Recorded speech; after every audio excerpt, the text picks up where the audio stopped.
पाकिस्तान तहरीक इंसाफ का 2 दिसंबर को intra party election कराने का ऐलान। Chairman PTI intra party election नहीं लड़ रहे। बैरिस्टर गोहर चेयरमैन पीटीआई के उम्मीदवार होंगे। पीटीआई रहनुमा अली जफर की मीडिया से गुफ्तगू। कहा, हमारा नजरिया वही है जो चेयरमैन पीटीआई का है। इलेक्शन कमीशन को मौका नहीं देना चाहते कि वो हमसे बल्ले का निशान छीन ले। हम इंट्रा पार्टी इलेक्शन भी कराएंगे और इलेक्शन कमीशन का फैसला भी चैलेंज करेंगे।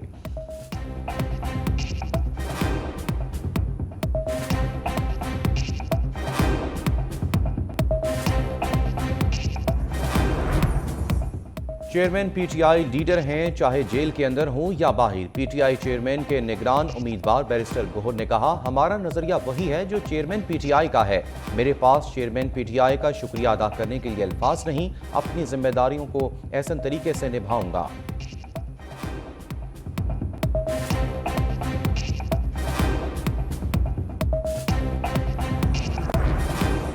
साबिक वज़ीर आज़म नवाज शरीफ इस्लामाबाद हाई कोर्ट में पेश। एवनफील्ड रेफरेंस में सजा के खिलाफ अपीलों पर समाअत। इस्लामाबाद हाई कोर्ट के चीफ जस्टिस आमिर फारूक और जस्टिस मियां गुल हसन औरंगजेब समाअत कर रहे हैं।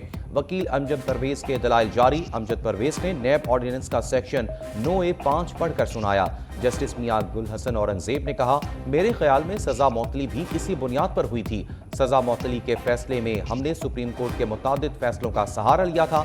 सुप्रीम कोर्ट ने अपने फैसलों में मजीद वजाहत की है। इस पर हमारी मुआवनत करें।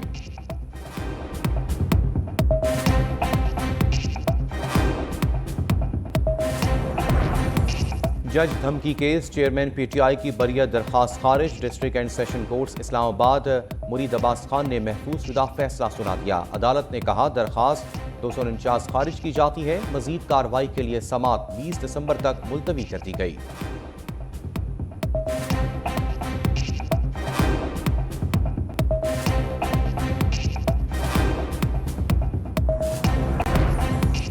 विफाकी काबीना की चेयरमैन पीटीआई के खिलाफ करप्शन केस का ट्रायल अडियाला जेल में करने की मंजूरी। वजारत कानून की समरी पर विफाकी काबीना से सर्कुलेशन के जरिए मंजूरी ली गई। नैब की जानिब से अमन अमान की सूरत हाल के पेश नज़र 190 मिलियन पाउंड केस का ट्रायल अडियाला जेल में करने की सिफारिश की गई थी। वजारत कानून ने नोटिफिकेशन जारी कर दिया। तहकीकात मुकम्मल, रेफरेंस जल्द दायर होगा। अडियाला जेल में अलकादिर ट्रस्ट और 190 मिलियन पाउंड केस की समाअत। चेयरमैन पीटीआई और अहलिया बुशरा बीबी की अबूरी जमानत में 6 दिसंबर तक तौसी।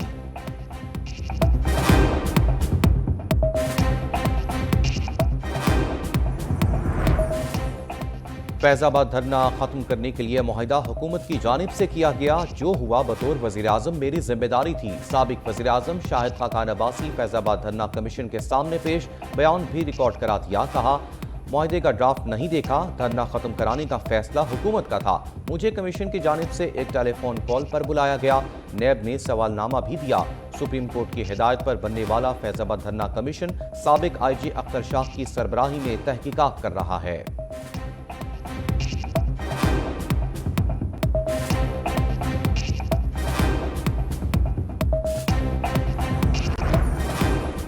नौ मई को बगावत और तख्ता उलटने की साजिश की गई। गद्दारी तो कोई जमहूरी हुकूमत भी बर्दाश्त नहीं करती। 9 मई के आलाकारों की सहूलतकारी मुल्क दुश्मनी है। सदर मुस्लिम लीग नून शहबाज शरीफ कहते हैं, नवाज शरीफ की हुकूमत का सिर्फ तख्ता नहीं उल्टा गया, उनकी मुखालफत में बलूचिस्तान की हुकूमत भी गिरा दी गई। नवाज शरीफ की हुकूमत खत्म करके तरक्की का सफर रोका गया। लेवल प्लेइंग फील्ड ये है कि नवाज शरीफ इस्लामाबाद हाई कोर्ट पेश हो रहे हैं और मैं इंसाफ के लिए लाहौर की अदालत में पेश हुआ।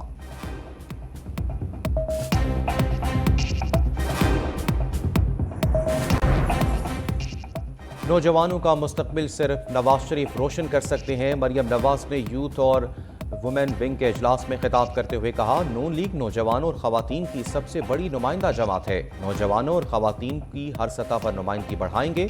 इंतखाबी मुहिम में नौजवान और खवातीन मरकजी किरदार अदा करेंगे।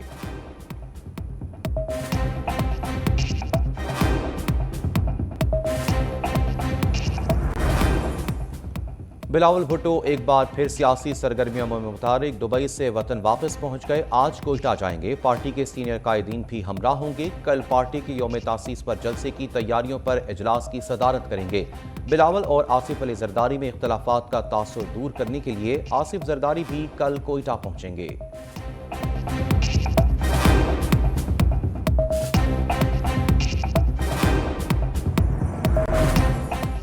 लापता अफराद बाजियाब ना हुए तो वजीर आजम और वजीर दाखिला के खिलाफ मुकदमा दर्ज कराएंगे, फिर आपको और वजीर आजम को घर जाना पड़ेगा। लापता बलोच तलबा बाजियाबी केस की समाअत के दौरान जस्टिस मोहसिन अख्तर कयानी के रिमार्क्स। निगरान वजीर दाखिला सरफराज बुख्ती, निगरान वजीर इंसानी हकूक खलील जॉर्ज इस्लामाबाद हाई कोर्ट पेश। अटॉर्नी जनरल ने कहा, यकीन दिलाता हूँ तमाम लापता अफराद को बाजियाब कराने की कोशिश कराएंगे। जस्टिस मोहसिन अख्तर कयानी ने कहा, बड़े ओहदों पर बैठे अफराद अपने आप को मुस्तस्ना नहीं समझ सकते। एक हफ्ते में लापता अफराद के लवाहिकीन से मिलकर मसला हल कराएं। मजीद समाअत 10 जनवरी तक मुलतवी।